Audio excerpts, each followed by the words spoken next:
What's up, guys? What a crazy night at work. I actually feel better today. Can't believe it, I never thought I'd feel better. But I'm smiling again. Took me a couple of days, but I'm getting there.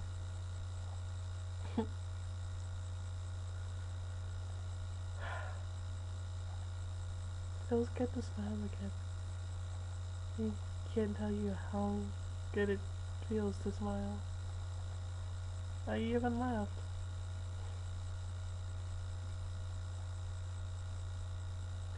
You know, she's with me all the time. She may not be here physically anymore, but she's with us all the time. She's with me all the time. I'm a firm believer in that. I won't go too far as to say that I believe in God now, but I'm praying. It's a step in the right direction, right?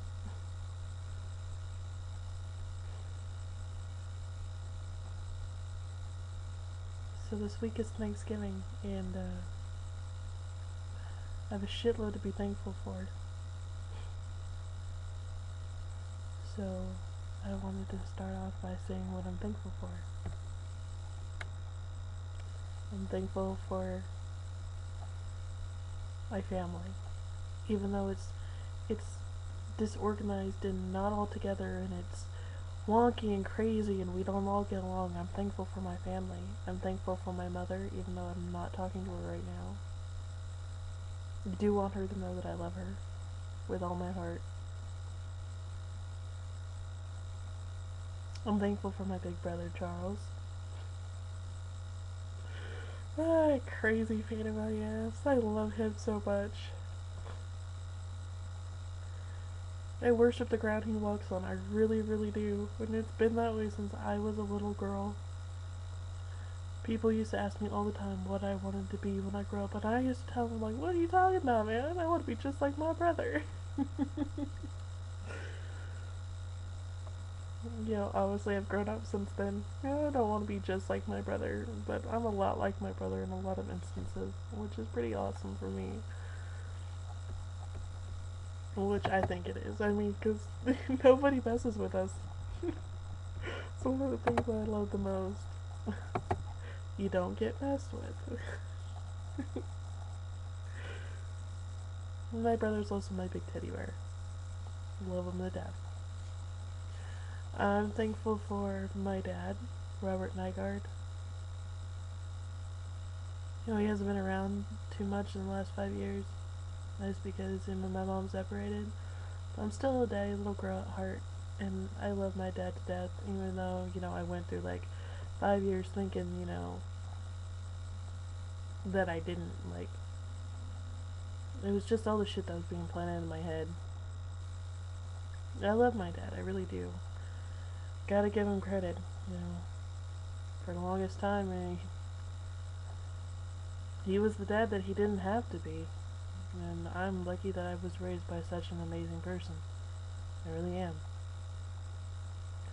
I'm thankful for my stepmom, Kim, who I've gotten to know in a little bit since this whole thing, since I've moved out on my own and started my own life. I'm thankful for my siblings, Victoria, Robbie, Alexander, Tyler, and Memphis, whom I have not met yet, but when I do, I'm going to be the best big sister that I can be.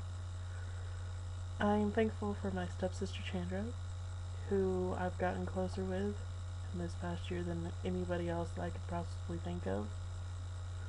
Me and her used to hate each other when we were growing up, and now we got each other's backs. It's one thing I've always wanted is a big sister. I got one. I'm I'm thankful for Jessica motherfucking Taggett. Without that girl, I can honestly say that I would not be alive right now. I really wouldn't. She saved my life. She saved my life so many times. She's given up so much just to protect me, to get me home and make sure that I'm safe. She's given up a lot for me, and there's no way that I can repay her for that. Though I'm trying to find ways every day to do it. You know, just being there for her every day is counting as that, but I know it won't make up for all the things that she's done for me. I'm so thankful for Jessica. Just give a fucking tacket. I love you so much, Jesse. I really do. You're my earthbound guardian angel. Without you, I wouldn't be here today. Thank you for not giving up on me. You're the one person I can count on at the end of every day. Jessica's a true friend. I wouldn't be AJ without Jessie T. I'm her AJ, she's my Jessie T. That's the way it's always gonna be. I'm thankful for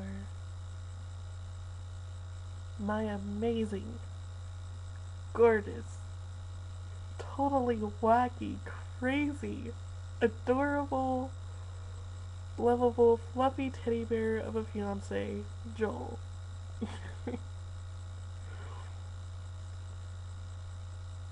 Whom we've spent the last 9 years on and off in a relationship, and finally come to our senses that, hey, look, it's taken us a while to figure out that we wanted to be together. I want to be with you. There's nobody else I want to be with. Let's do something crazy. Let's get married. So, hey, look what we're doing. We're getting married on his birthday, nonetheless.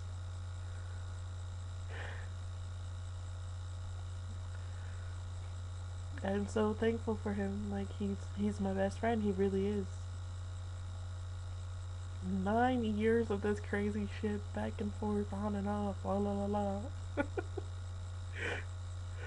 And we find each other again at the most opportune times, I swear.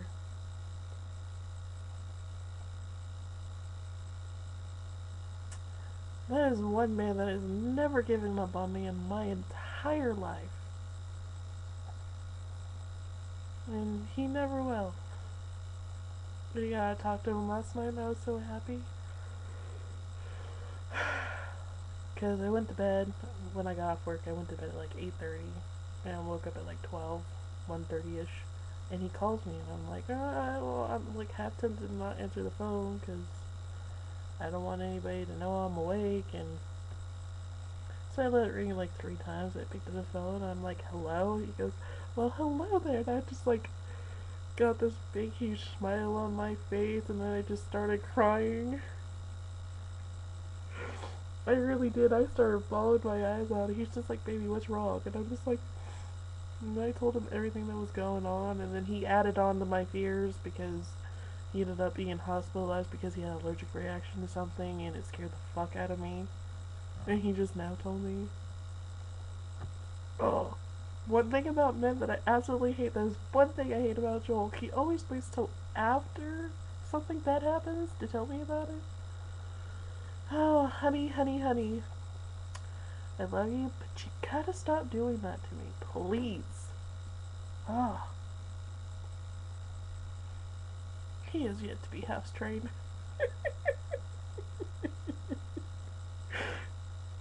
I'm just kidding, honey. Oh, goodness.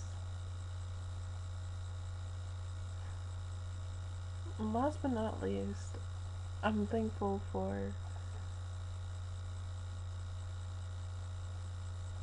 being able to know somebody truly amazing, truly beautiful, so pure as Becky.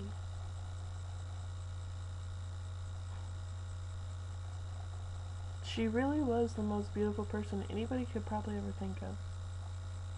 And most people say she wasn't beautiful with looks. You know, looks don't really matter at all. They shouldn't. And, you know, she wasn't just beautiful. I thought she was gorgeous, I really did. Her looks weren't just beautiful, she was a beautiful person herself.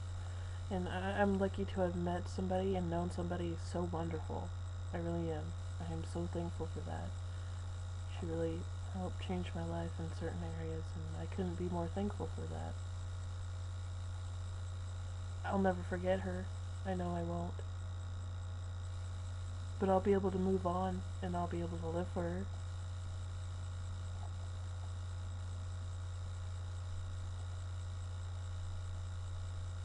Because of Becky, I am now a firm believer that there is a heaven. Because as I was saying yesterday, there's no way in hell that heaven doesn't exist.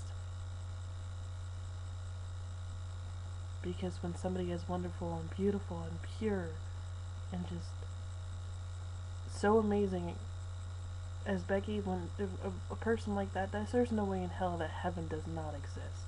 There's gotta be a heaven. So I'm a firm believer and there's a heaven now. I'm working on the God part. I really am. I started praying, so again, that's a step in the right direction.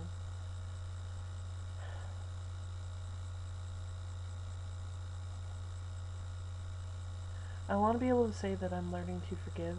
I mean, in some areas of my life, I'm learning to forgive certain people. I think the one person I'm having a hard time forgiving right now is not only myself, but my mom. Me and my mom have this long history that's just, it's really sad. It's not something that I would want to put my daughter through. And I can honestly say that I feel horrible and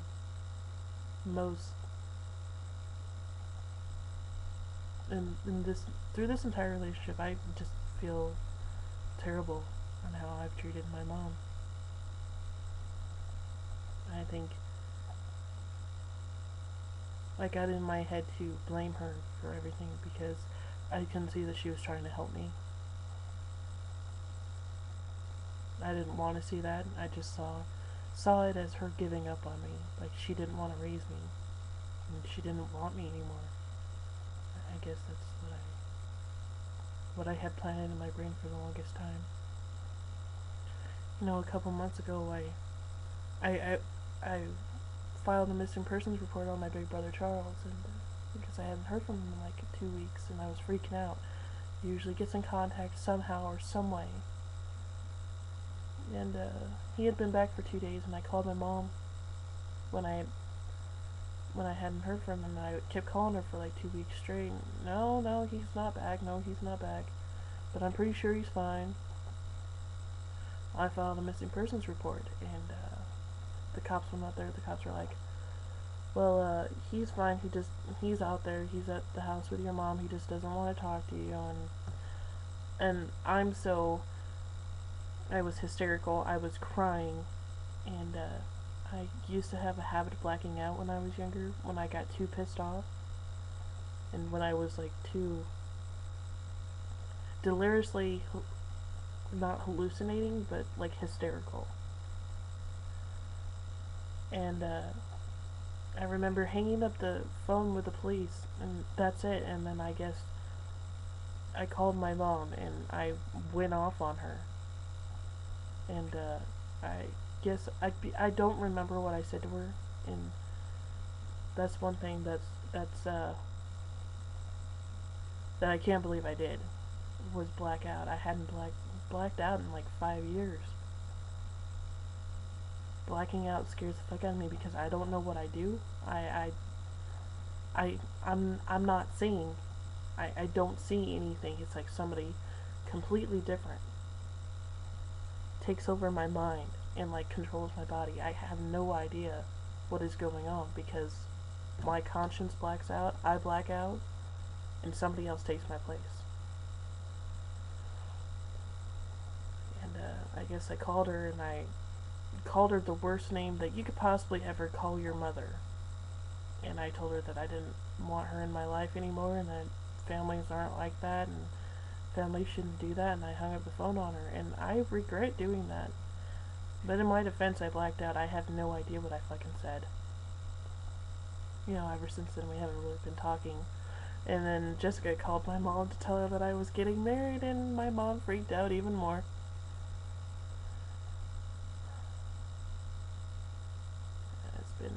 been an interesting couple of months and weeks to say the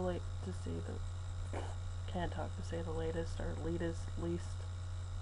See, I can't talk. Don't know what it is.